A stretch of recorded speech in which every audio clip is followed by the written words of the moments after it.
obviously. Here we go. 30th of January, Iraq election day. Do you want to read us through this from the NSA CSS representative, Iraq, US mission, Baghdad? Absolutely. So we start out with a note that's secret, or a paragraph that's labeled secret, and it says, on the 30th of January, Iraqi citizens were able to vote in the first three elections in half a century. Obviously, many of you followed the preparations for elections via the various news broadcasts or online. You couldn't escape it, as more than 2,000 media personnel came to Iraq for the historic event. What you may not know is that it was what it took to get to the point of elections and how SIGINT played a role. And unclassified, it says the Independent Election Commission of Iraq, IECI, is an independent body of commissioners designed by the UN electoral advisors to develop policies, procedures, and oversee elections. The Independent Election Commission worked closely with the Iraqi interim government and multinational forces to ensure safe and secure processes. The MNFI was responsible for developing plans to enable the Iraqi security forces to protect the election process and personnel. To do so, they had to harden and secure 5,200 polling centers with more than 28,000 polling stations within. They also had to harden and secure each and every government election office, district election office, and the various public distribution system warehouses, which were storage locations for all the materials. In general, the Iraqi police forces secured the polling centers with additional army and National Guard forces at outer cordons. MNFI held in ready reserve specific military units to quickly react to any escalating violence.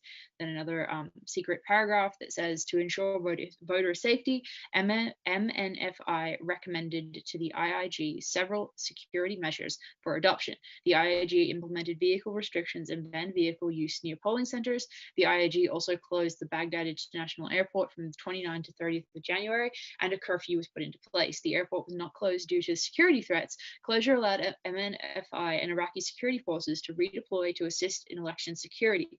Border security was also increased as the borders were closed to movement. Movement between provinces was restricted as well. Note, you might not understand the significance of closing the airport or the borders, but with travel restrictions, supply routes are affected. And here at the embassy for over a week, we did not see lettuce or fresh fruit.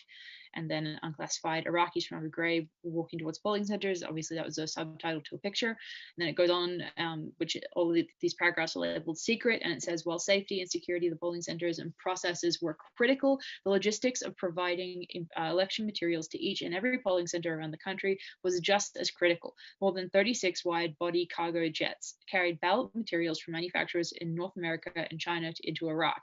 Each of these jets carried materials into Baghdad International Airport, from which more than 197 C-130 flights carried the materials to regional airports. More than 3 million kilograms of ballot materials made their way across Iraq to polling stations.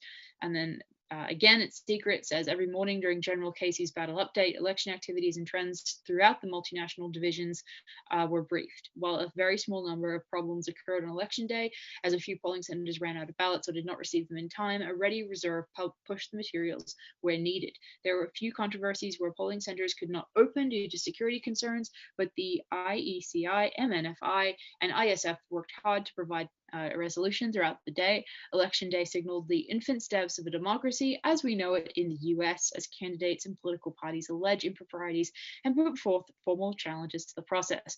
And that's a really good point to bring up, the fact that, the democracy we're bringing to this area is, if it's as flawed as that in the US, then they don't have much hope. So, Susie, what do you think of this? I am so jaded about so-called Western democracy. Yeah, I know. I cough Bernie Sanders. I could just rant about it for hours, but I do on a regular basis, so I'm going to save it for now. It's just a giant puppet show, and they can ship as many million kilograms of ballot papers as they like. If they have stacked the decks in terms of who are the so-called choices to choose from, then it's not democracy at all.